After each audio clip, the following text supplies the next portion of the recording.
a little weird. I don't really know how to do YouTube intros because usually I just vlog. So I'm not usually in front of the camera, I'm usually behind it, and I'm just vlogging whatever gets said, gets put at the beginning of the video. With that being said, I'm gonna have to learn how to do YouTube intros. Where I don't look awkward and stiff in front of the camera. I don't belong in front of a camera. I belong behind the camera. So enjoy my, if this video seems awkward, that's probably why, because I'm usually just behind it. But it's a new year, so we're trying to put myself into uncomfortable situations. Why is my camera already about to die? This is why you don't buy cameras from TikTok shop. I just wanted something that was not my phone to film on, and so I got a camera from TikTok shop just as a filler until I can afford an actual camera. So it's 2025. That also means a new F1 season is coming in about 59 days, which I think is crazy. I need it to be here significantly faster. And if you know me, I will yap someone's ear off about F1. You can tell by the flag. If you know who this is, I love you. If not, this is Logan Sargent. He was the only American driver on the 2024 grid. No longer drives for F1. I don't want to talk about it. It's a sensitive topic. And then you can obviously see my McLarens. I'm a big McLaren fan. My Mercedes F1 car, and then all my cars, and Lando's 2024 helmet. Shout out to my friend Erin who got that for me for Christmas. One of my favorite gifts, just because I love Lando so much. So, I thought, why not, if I love F1 so much, why not get in front of a camera and yap someone else's ear off about it that aren't people that I talk to every day about it. And what I want to yap about today, or talk about today, is the predictions I have for the new season. A lot of people make a bingo card. I was like, no, I'm gonna sit in front of a camera and yap about my predictions and not make a bingo card because that's too much, and I also don't feel like doing that. I don't have the time. So what we're going to do, I've typed it all out in a note: driver for every driver and every team. So that is 20 drivers, 10 teams. This might be a little bit of a longer video, maybe not, I don't know. I might chop some of it up. If you know nothing about F1, it's just, I can't even put it into words what it is. Cars. Fast. That's how I like to drive. And they don't go in circles, by the way, they go in funky shapes. Their tracks are not oval, like NASCAR, or some IndyCar tracks. They actually have right turns instead of just left turns. I'm an American, I can make that joke. I also love NASCAR, so I'm a girl who loves motorsports, but mainly F1. You know, I don't live in Europe. We have 3 United States races, by the way. Can't afford to go to 2 of them. Hopefully I can go to 1 of them this year. Maybe I can vlog it. I don't know. I want to go. Anyway, let's get started with my predictions. I'll yap ear off about that in another video. I do have a video planned on me doing what F1 is, so that the people that don't know what it is can learn what it is, and just because I want to yap more about the sport. Yay. Okay, anyway, we're going to start off with the drivers, and if you don't know who the driver looks like, I'll put a picture in the video so y'all know who it is, and know who I'm talking about. So we're going to start off with our Red Bull drivers. So we're going to start off with Max Verstappen. He drives the number 1 car. His number is 1 for Red Bull, and he is a 4-time World Championship driver. Hopefully it stays at 4, and hopefully someone else can win a championship this year. If it's not Max. If it's Max, I don't care. But I would rather see someone else win. The 2024 season was all about other drivers winning and not just Max. 2023, he dominated the entire season except for 2 races. Azerbaijan and Singapore. Azerbaijan was won by his former teammate Checo Perez, and Singapore was won by the now former Ferrari driver Carlos Sainz. I say now former because he drives for Williams Racing. So Max, he is a dominant, very dominant driver. He won the World Drivers' Championship for the 4th time in 2024. I hope it stays that way for a while. I know he's probably going to start the season off, maybe the first 2 or 3 races dominating. He'll win the first 2 or 3, giving his fans F1 fans and Red Bull fans, who 99% of Red Bull fans are Max Verstappen fans, hope that he will dominate the new 2025 season like crazy. Like he did in 2023. Him and his girlfriend have announced earlier, or at the end of 2024, that they're expecting a baby. Now, she already has a kid. Her name is P. We'll refer to her as P because that's what everyone refers to her as, and I don't want to get into that. So they're expecting a baby, I think at the beginning or the middle of the F1 season. I don't know. But I do feel like when that baby arrives, he's going to put family first, because that's not what his dad did for him. That's another story for another day. That's a lore video for each background on each driver. That would be parts and parts and parts and parts, and I don't think y'all want to hear that. But I do feel like when the baby comes that he's going to prioritize family more than F1. Yes, he'll still be driving for the team, but he's not going to be like aggressive because he does have a baby to worry about and doesn't want to, you know? So I feel like once the baby shows up, he's going to prioritize family, so that prioritize his family with Kelly, which is his girlfriend, P, and the baby more than the season, and fall back in the, not too far back though, like he'll still be up there, but fall back a couple places in the drivers' championship thing. There's a word for it, I can't think of the word. Now, that's just my opinion. He might just dominate the whole, like he did last year and stay in first place, but not be as winning as much. I don't know. So now we're going to move on to his new teammate, Liam Lawson, who replaced Daniel Ricciardo at Visa Cash App Red Bull, or Racing Bulls, as other people refer to it. He replaced Daniel Ricciardo after Singapore, right before the United States Grand Prix, which is in Austin, Texas, at Circuit of the Americas. He's 50-50 with the fans right now because he's not Daniel Ricciardo, but he's also newer driver. And then with some people that are Checo fans, he's not Checo, so people aren't sure if they like him or not. I have no opinion. All I've heard about is that he has beef with Fernando Alonso, who is a driver who's been on the grid for a long time, and he is a rookie. So you see where that weighs? But I also like him because he loves Lightning McQueen. I mean, who doesn't like Lightning McQueen? If you don't like Lightning McQueen, you're crazy. Anyway, I feel like 2025 is going to create another Max and Lewis 2021 racing season. So it's going to be a lot of wheel-to-wheel, I almost said combat, wheel-to-wheel, so racing like this, and fighting on the track, arguing with other drivers on and off track, and over the radios, which I do love those moments, don't get me wrong. I may act like I don't, and I might get stressed out over them, but I love it. If it's not involving my drivers. I'll get to that later. I feel like he's always going to be beefing with a new driver each weekend, so there's always going to be another problem he has with another driver. He had the instance last year, I'm not sure during which race, but he had an instance with Fernando Alonso, and they were immediately already butting heads after the race. I feel like it's going to be a new driver each weekend. I feel like hopefully he can break the Red Bull rookie curse, which back, I don't know what year it was, but Red Bull had gone through like 2 or 3 new drivers throughout the entire season. They had Nick DeVries, Pierre Gasly, and Alex Albon, who ended up all getting dropped at some point during the season because they weren't filling Red Bull's expectations for the team, or the expectations of Red Bull, and proved that he deserved that seat, because a lot of people were like, he's not Daniel Ricciardo, he's not Yuki Tsunoda, they need that seat, not Liam Lawson. Again, I don't have much of a big opinion on Liam Lawson because I have no idea what he's like outside of the few races that he did race in 2024. That being said, I think there could be a potential rookie win, and I will say this about a lot of the rookies this year, that I hope that they get a win and break that, like, there's not a curse, but I would like to see a lot of them win and see them on that podium.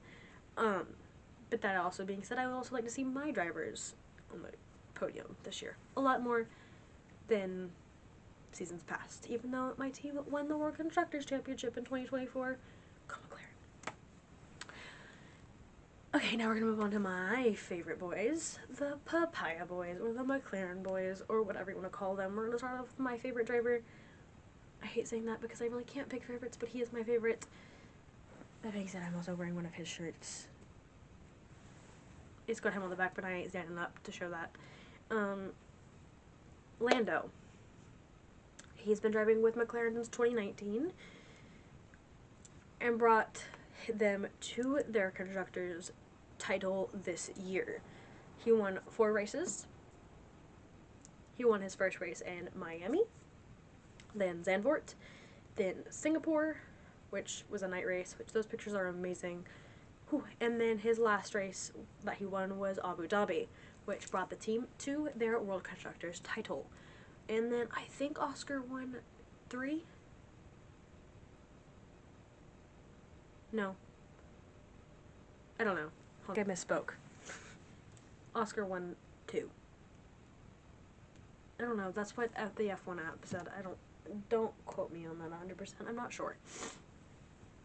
So, with Lando, he was 50-50 backed by the team.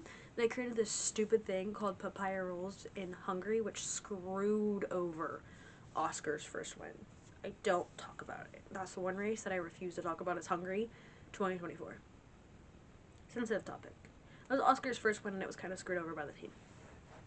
With that, in 2025, McLaren drops their stupid papaya rules and backs Lando 100%. So it's not a 50-50, oh we want Oscar, oh we want Lando. They're all behind getting Lando a World Drivers' Championship title. Struggles a bit with the pressure of having the team fully back him, but then steps up as a driver who has been there since 2019 and shows the haters. He has a lot of them because a lot of the people that are haters of Lando are Max Verstappen fans. And yes, I'm going to call them out because they are stupid. Because I think all Lando fans are girls that are only there for the attractiveness. 99% of the time that I have seen him, he's wearing a helmet. A helmet in a car that goes fast. He is just the looks are just an added bonus. If that. But I hope to see him win a World Drivers' Championship at some point, if not this year, maybe next year. I don't know. Now we're going to move on to Oscar Piastri, who drives the number 81 car. Lando drives the number 4 car. I mean, I kind of gave that away with my shirt. And Oscar drives 81. He obviously is going to... McLaren backing Lando 100% is going to cause a bit of a rift between the McLaren boys, or the papaya boys, whatever you want to call them. But they're going to handle it correctly so we don't cause another Brosades moment. Don't want to see that play out in front of my eyes. I see enough TikTok edits about it. I don't want to see Brosades happen again. Nico Rosberg has told Andrea Stella after Hungary that he does not need to cause that to happen because he's lived it out. I don't remember exactly what he said, but it was iconic. While everyone is focused on Lando, Oscar shows out and wins a few more races without the team messing up that win, aka Hungary 2024. They basically gave him that win. They're like, Lando, slow down, let Oscar pass you to get this win. Whatever. Stupid. I had to go on TikTok.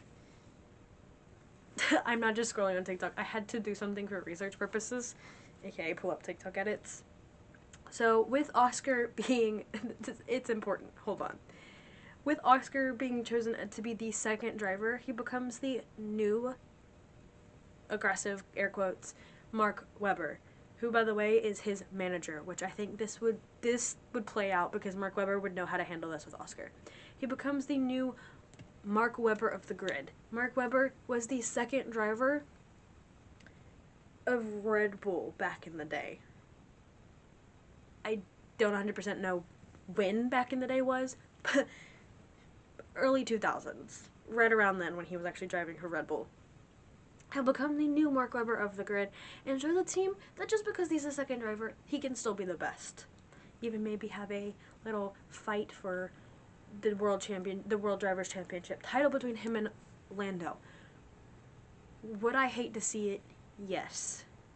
Anyway, I would hate to see it, but at the same time, I would love to see Oscar and Lando kind of battle it out for World Drivers' Championship. Okay. And just because they back Lando doesn't mean Oscar just sits back and watches. Okay. So now we're going to move on to a team that has 2 new drivers for them. Well, one is a reoccurring driver. One is a rookie. We have Oliver Behrman, who was the reserve driver for Ferrari back in 2024. He was an F2, he drove for Prima in the Ferrari Driver Academy. So he's well loved by Ferrari fans. He's well loved by a lot of girls, because he is 18. He is a young 18 and 19. He is a young boy, fresh face on the grid, loved by many. He is a British boy. He is tall, he's a brunette. I'm going to sit here and hype him up. Whatever. He will probably start off his season just a little bit weak because he's in a car that is not Ferrari. Because Ferrari, well, I'm not 100% sure, because Ferrari last year was a bit 50-50 with their team. But he also has gotten to show his talents back in 2024, where he did drive for Ferrari and Haas. Because obviously after he got signed for Haas, he was able to drive their cars when Kevin Magnussen was suspended for a race or 2. I don't 100% remember how many it was. It might have been more than that because of penalty points. So he has gotten to score points for 2 separate teams, and I think he's one of very few drivers, or the only driver that has been able to score points for 2 separate teams in 1 season. I'm starting to talk a little too fast. He's going to show Haas what it could potentially feel like to be a championship contender. Nothing crazy. He's not going to put the team up in like P4, P2, P3 up in there. He's going to put them down to maybe at P6, P7. I'm not 100% sure where they ended the season last year, but it'll be better than where they were last year. At least somewhat like that. If I'm jinxing this, I'm going to feel so stupid. And I feel like he's going to at least score on the points. Not a rookie win, because I feel like that'll ruin maybe his ego. Now we're going to move on to his teammate Esteban Ocon, who last year drove for Alpine, who is currently looking like hell right now. So I think Esteban is probably like, thank God that I was able to get to another team and I'm not stuck over there at Alpine where it looks a mess. I don't even want to talk about it. It's so weird, whatever they have planning over there. I don't even like it. Esteban Ocon doesn't have to do with the French Revolution anymore because his former teammate, Pierre Gasly, was also French. So the team and all of social media put them against each other. So we call it the French Revolution. We saw that kind of end in Brazil when they got a P2, P3 finish, which, if I'm not mistaken, was the highest finish that the team got all year. It was Max Verstappen on P1, and then Pierre and Esteban P2 and P3, which was kind of interesting to watch. That 2024 season was interesting, to say the least. But I do think that now that he is on a new team, he's going to become a more loved driver on the grid. I mean, I've seen a lot of people all over Twitter say that they already are starting to love Esteban more than they used to, which is a little weird. And at least scoring the points. I think he's won a race back when it was Racing Point. I don't know. I started watching F1 2024. If that gives you any backstory on what I do know about the sport and where they came from and what teams they used to drive for, you get the gist. Bonus points for a brotherly relationship between him and Ollie. Ollie, is a rookie this year, and Esteban has been on the grid for a little bit longer.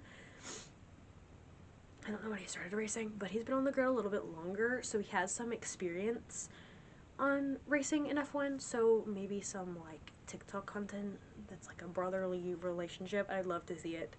We're going to move on to Ferrari. Yeah. We've got a new driver for Ferrari. And then we have a reoccurring driver who has been there for a little while. I don't know when he started driving for Ferrari. We've got Charles Leclerc, and we have Lewis Hamilton, who drove for Mercedes for a long time, and also has driven for McLaren back in the early 2000s, and then moved to Mercedes, and then now is at Ferrari. So, Charles, he is number 16. don't hear me mention numbers, it's because I don't know their numbers on the grid, but I know what car they drive. So Charles is number 16. I hate to say it this year, I have a feeling that he's going to get outshined by Lewis. Lewis has 7 World Championship titles under his belt. Came from McLaren and Mercedes, where he got those World Championship titles. So I feel like he's gonna get outshined. Yes, Charles is loved by Ferrari. He is their love child. He's well respected at Ferrari. Well, at least that's what the media portrays him as. But I want to see him, even though he does potentially get outshined by Lewis, I want to see him keep the luck and win a race, another home race in Monaco, which last year was his first time breaking the Monaco curse and winning in Monaco. That is another race. That was the second race that I fully watched. Doesn't let Lewis get in the way like he did with Carlos, which we all thought him and Carlos were like besties, but clearly we were sorely mistaken. That was all PR. The internet loves to make me believe things, but they're not true. He doesn't let Lewis get in the way and potentially gets himself a better chance at a World Constructors Championship or World Drivers' Championship. In 2024, they had convinced us that Ferrari and McLaren were like 2 points away. Like, Ferrari was 2 points away of winning the World Constructors Championship. Well, little did we know that no matter, it just required Lando to score somewhere above the Ferrari boys. Or something like that. It was either like he scored above, or even if he was in the points, he'd still win. They put out this whole thing on Instagram that was like, it's a head-to-head battle. It really wasn't. It really wasn't. So I hope, because it was, the World Driver Championship was literally Max, Lando, Charles. I hope that it kind of fluctuates a little bit differently this year. Now, Lewis. I love Lewis. One of my other favorite drivers on the grid, and now I'm not just bandwagoning. I do think he's a great driver. I think Mercedes just kind of screwed him over, and that's what he's going to prove to them, that he is better without them. Because a lot of people were convinced that him going to Ferrari is going to screw him over, and whatever. I think he's going to prove himself in that Ferrari, and he could possibly get an 8th title under his belt, or at least get closer to it than he has in years past. If not the season, maybe 2026 or 2027. I don't know how long he's staying at Ferrari. Shows Mercedes, not the car. It's the car, not the driver, that's the problem. Mercedes had convinced everybody and themselves that Lewis was the problem driving their car. But it wasn't. It was the car. And that he's better off without them, and another home win for him in red. So maybe a Silverstone win in red, or maybe he wins at Ferrari's home race in Monza. But he obviously is not a reoccurring Ferrari driver, so it'd be kind of cool for him to win and get to see the crowd, aka cult, that is Ferrari fans. They have a name. I don't remember the name. So now we're going to move on to Aston Martin. Lord Aston Martin. I know nothing about the team other than the fact that they're green. Like a turquoise color? They're turquoise. So we have 2 drivers for them. We have Fernando Alonso, who, like I said earlier, has been on the grid significantly longer. I have this weird feeling that he's either going to retire mid-season or retire at the end of the season. And he's going to make his retirement announcement in the same way that Sebastian Vettel did. And traumatize everybody once again. With a blank wall behind him. And if you've seen it around TikTok, there's a clip from Drive to Survive of Checo Perez. His name is Sergio, but I always call him Checo. Checo going, Seb has Instagram? And then the clip playing and Checo being like, oh. Okay. And then traumatizing everybody from Formula 1 by just getting Instagram just to put, like, I think his first post was his retirement video. Okay, now we're gonna move on to Lance Stroll, who is the Nepo baby of Nepo babies on this grid. Now there might be other Nepo babies that are just kind of swept under the rug kind of deal, but Lance Stroll's dad, Lawrence Stroll, is like the CEO of like Aston Martin Racing or whatever. He literally bought his son's seat with Aston Martin. Lance doesn't really prove himself on this grid. I feel like from what I've seen and heard, he proved himself in F2 and in karting. I feel like he has that potential to do that now if he got into the right mindset. I heard back in, I think it was Brazil, it was rumored that he had broken up with his girlfriend or he had cheated or whatever.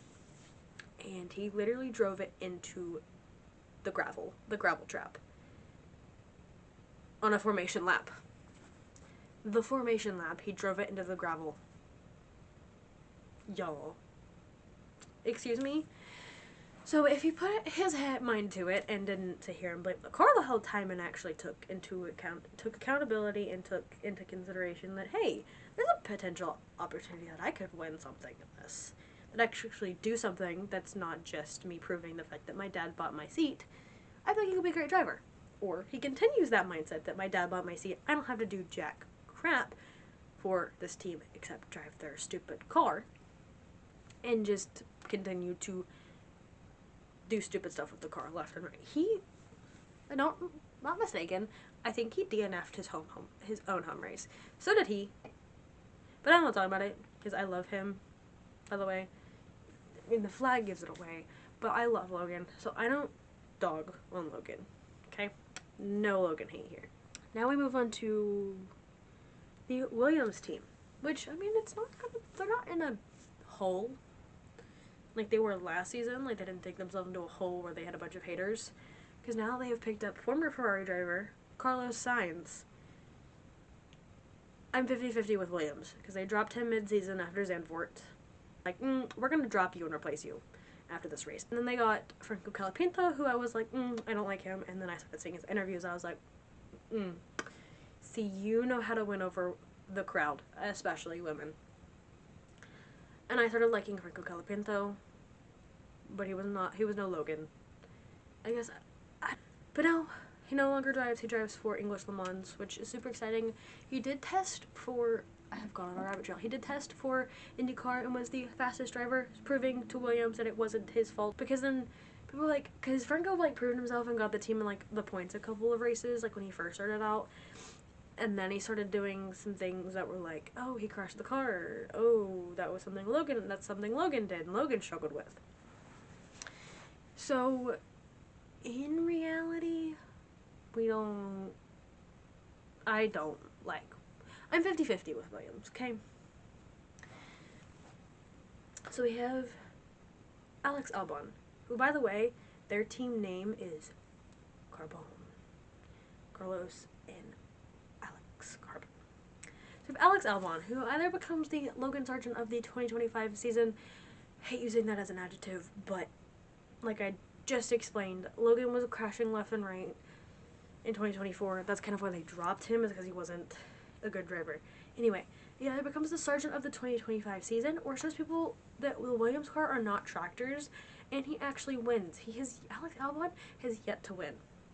The rookies that he started with were, I think, George Russell and Lando were the other two rookies that he started in 2019 with. I think. Don't tell me that. I think that's what it is. And he is one of the only two rookies from that season, from the drivers from that season, that is yet to get a win. George Russell has a couple of wins under his belt. Lando has four now that he won in 2024. So I hope to see Alex Albon get his first win. That'd be super fun and super exciting. I think it'd be cool, personally.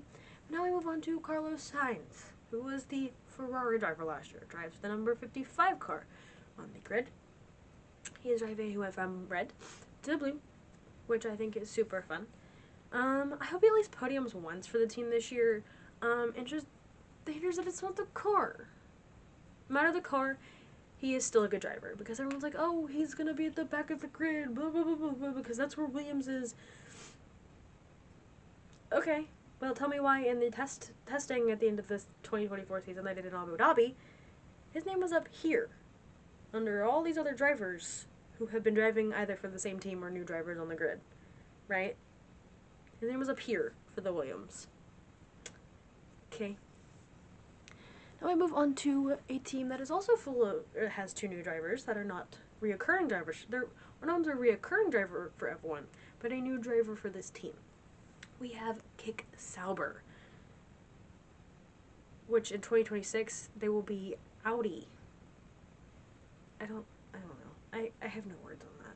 So we have Nico Hülkenberg, who raced for Haas last year and who's racing for Kick Sauber this year. I'm not sure how well of a driver he is. I know he's a dad. I do know that much. Who the fuck knows? I don't.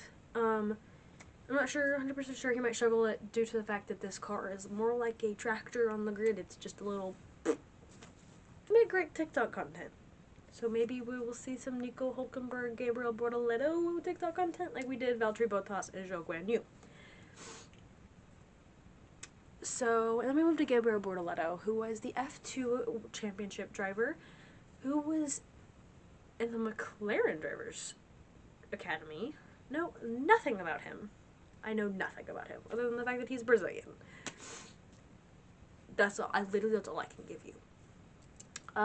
He proves himself that even though he was good in F2, it doesn't mean that he is going to struggle in F1, because there's a it's noticed, that if you get pulled up from F2 too soon, you struggle way too much in F1. I'm pointing to Logan because he's the example of what I mean. I pulled him up too early, struggled. So now we're going to move to Mercedes. So we have George Russell, who drives the number 63 car for Mercedes, who is now their number 1 driver. It used to be Lewis Hamilton, now it's George. George has a huge ego, okay? He's a little taller than he is. He's like 6 foot something. His ego is bigger than him.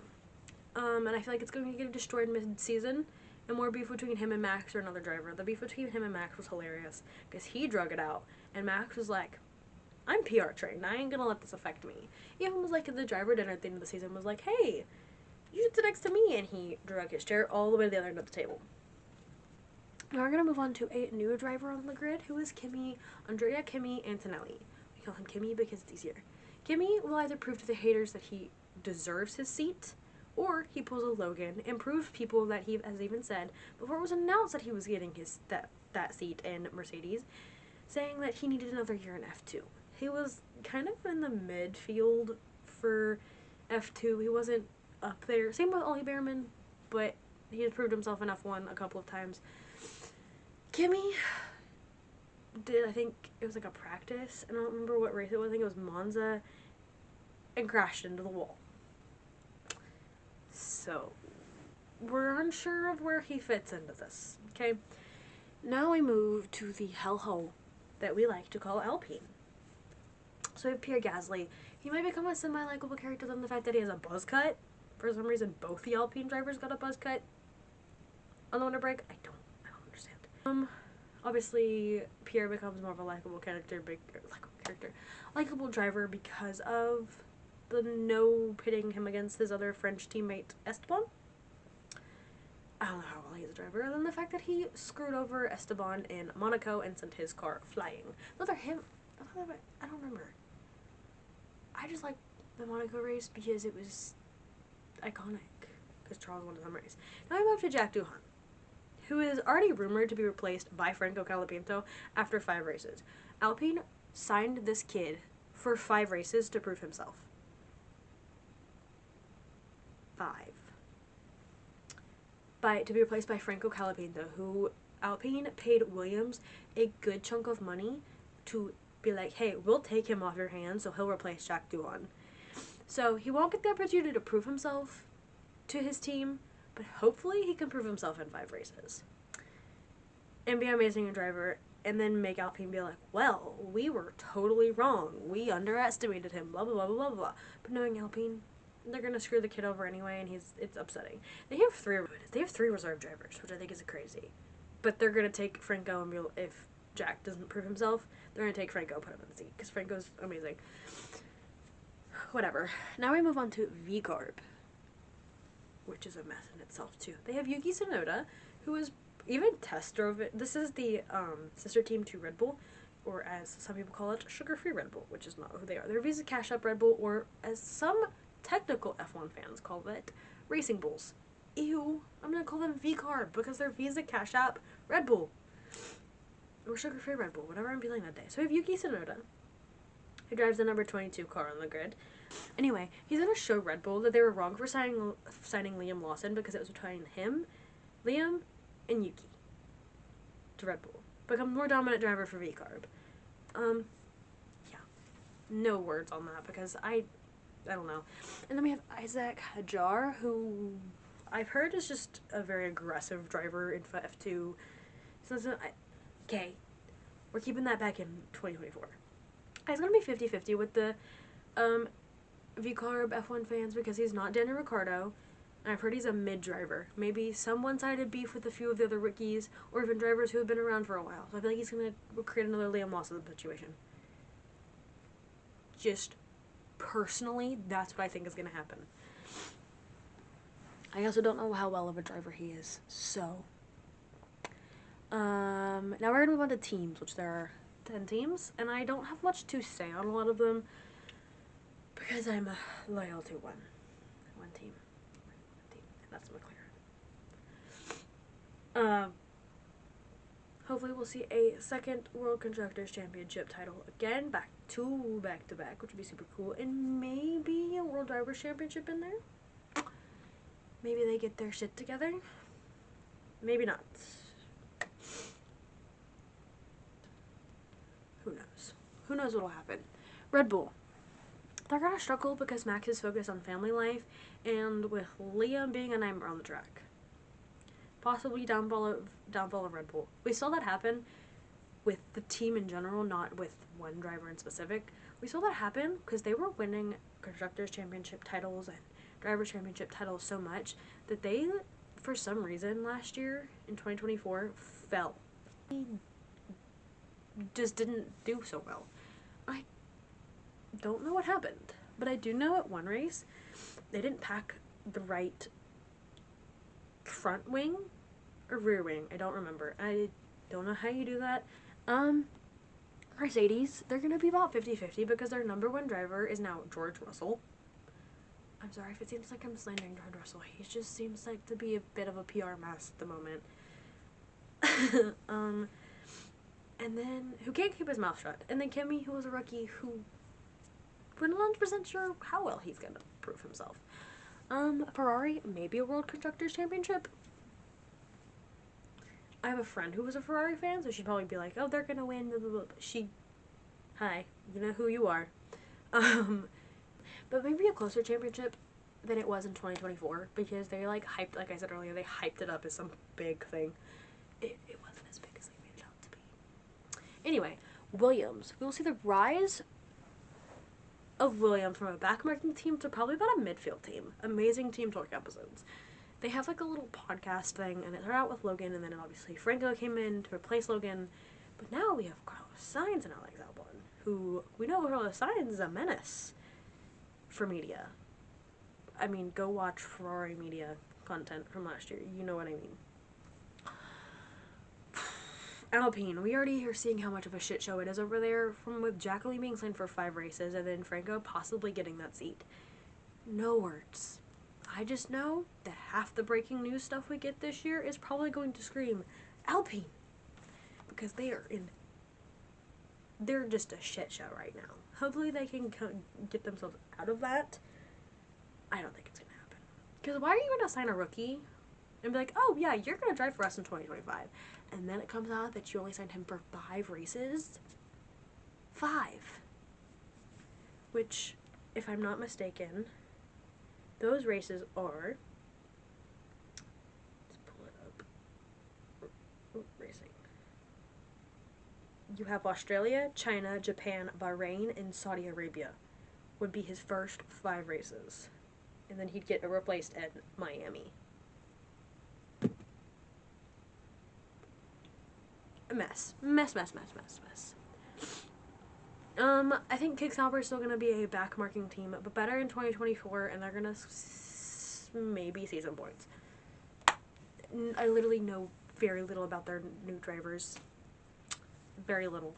I don't really, the only thing I like about so let me rephrase it. The only thing that I find likable is their social media content. They slay in that world.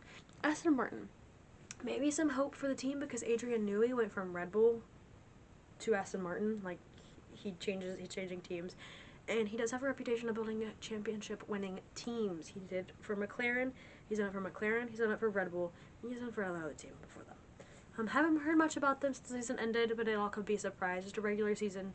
Or their season could just be a surprise. Or just a regular schmegular season. Because of Stroll's inability to drive a car properly. And the possibility of, in my mind, Fernando Alonso retiring. Because he's just tired of the bullcrap from Aston Martin. But I don't feel like Lawrence Stroll's going to let that happen. B-Carb, Yuki carries the team. Unsure of how well they're going to be because of the past. And they're more of like a backmarking, but in the middle, not midfield, but in the middle of backmarking and midfield teams. And then now we have Haas, who moves from a backmarking team to at least in the middle. We're slowly getting up the ranks. Amazing content from the drivers on the social media side because we do have a rookie and a veteran. That's the word I've been looking for. A veteran driver who's been on the grid for a little bit longer than Ollie. I'm not 100% sure if... I don't even follow them on social media. I think I follow them on Instagram, but I don't know if I follow them on TikTok. I follow a lot of the other teams, minus Alpine, on TikTok because all the other teams have great content on TikTok. I'm more in like on TikTok. Like I follow them on TikTok for their content. Like right now, Red Bull is just straight up posting Max Verstappen content for no reason at all. McLaren, they're posting some content. Like I saw this like 2 truths and a lie thing with Oscar, but it was like one little thing. Like they're more just still talking about the fact that they won the Constructors' Championship. F1, like the F1 TikTok account, continuously loves to make the fans cry. They brought up Lando winning in Miami. They like to make the fans cry, especially in regards to Daniel Ricciardo. If you're an F1 fan and you do have some predictions of your own, comment them down below. You don't have to put out all your predictions, you can just put out a couple. And if you have none at all, that's fine too.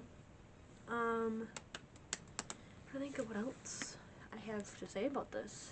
I mean, obviously I know talking about this, it really shows that I can tie everything into the struggles he had in F1 and Lando. But I mean, I am a Lando fan. There's nothing else I really can talk about on this. I've typed it all. I literally took one note and typed it out into more descriptive notes. I would like to see some other teams show up and show out this year. Kind of sad that there's some changes. I love keeping things consistent, but obviously with this being a sport where things are never consistent, the things are always changing left and right. If you don't like things changing up on you all of the time, this is not the sport for you. I will sit here and say that. We're also losing Will Buxton, who was one of our greater announcers or commentators for F1. We're losing him to IndyCar. The new Drive to Survive season comes out the day before the F1 season starts, so that's messy. Very, very messy. I'm gonna wrap up the video, I promise. We've got this video predictions for the F1 season. What is F1? If that's something that y'all want to listen to me yap about, like I did in this video, but more into what the physical idea, like what F1 is. I'm down for posting that.